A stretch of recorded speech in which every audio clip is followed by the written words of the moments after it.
এই যাত্রার আরো খবর জানাতে রাজধানীর গাবতলী বাস টার্মিনাল থেকে আমাদের সঙ্গে যুক্ত হচ্ছেন আসিফ ইকবাল খান। আসিফ, রাতে ঘরমুখ মানুষের ভিড় আসলে কেমন দেখছেন? আমরা কিছুক্ষণ আগেও বলছিলাম যে শিডিউল বিপর্যয়ের কথা। শিডিউল বিপর্যয় কি কমেছে কিনা বা এই ভোগান্তিটা কমেছে কিনা একটু বিস্তারিত আমাদের জানাবেন।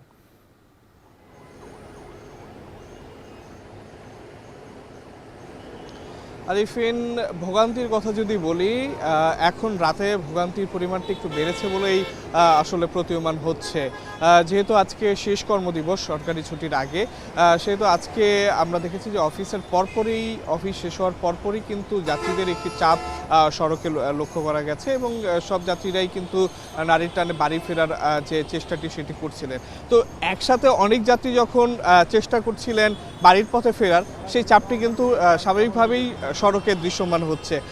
আমাদের সহকর্মীর ক্যামেরার চোখে যদি একটু দেখাই, রাস্তায় কিন্তু দুই ধারেই কিন্তু আসলে তীব্র যানজট তৈরি হয়েছে এবং তার অন্যতম কারণ হিসেবে ধরে নেওয়া হচ্ছে যে একসাথে অনেক মানুষ যেহেতু বাড়ির পথে যাচ্ছেন, সেটি একটি যেমন কারণ রয়েছে, ঠিক তেমনি রাজধানীর কিন্তু বিভিন্ন জায়গায় অস্থায়ী এবং স্থায়ী যে হাটগুলো রয়েছে, সেই হাটগুলোর পশু পরিবহনও কিন্তু তার জন্য একটি দায়ী বলে আসলে বলা যেতে পারে। কারণ আমরা দেখছি যে রাত বাড়ার সাথে সাথেই কিন্তু পশুবাহী যে গাড়িগুলো রয়েছে সেগুলো রাজধানীর দিকে প্রবেশ করছে।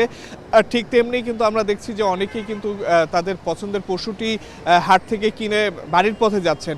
তো এই যে এই দুই সমন্বয়ে কিন্তু দেখা যাচ্ছে যে সড়কের যে যানবাহনগুলো রয়েছে সেগুলো আসলে কিছুটা বিলম্বেই আসলে যাতায়াতটা করতে হচ্ছে এবং সড়কে এর ফলে কিন্তু আসলে আমরা একটি বাড়তি চাপ দেখছি। এছাড়া যদি একটু জানিয়ে রাখি যে সড়কের দুই ধারে বেশ কিছু যানবাহন আমরা দেখতে পাচ্ছি যেগুলো আসলে পার্কিং করে রাখা হচ্ছে, সেটিও কিন্তু সড়কটিকে কিছুটা সংকীর্ণ করেছে। তো সব মিলে আসলে এই সড়কে কিন্তু আসলে এই গভীর রাতেও কিন্তু বেশ একটু চাপ দেখা যাচ্ছে এবং স্বাভাবিকভাবেই কিন্তু এর ফলে যে যারা ঘরমুখী যাত্রী রয়েছেন তারাও কিন্তু কিছুটা বিপাকে পড়েছে। আর একটু আপনাকে জানিয়ে রাখি, আমরা বিভিন্ন যাত্রীদের সাথে কথা বলেছি, তারা যেটি বলছিলেন যে তারা যারা আগেই অগ্রিম টিকিট কেটেছেন তারা কিন্তু নির্বিঘ্নেই আসলে যাতায়াত করতে পারছেন।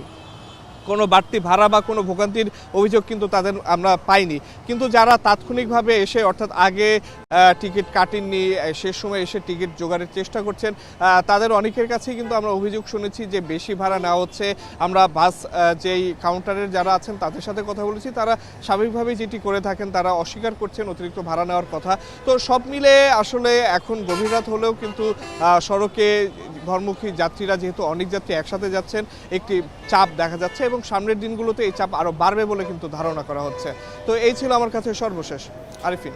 আসিফ ইকবাল খান আমাদের সঙ্গে যুক্ত হয়েছিলেন গাবতলী বাস টার্মিনাল থেকে।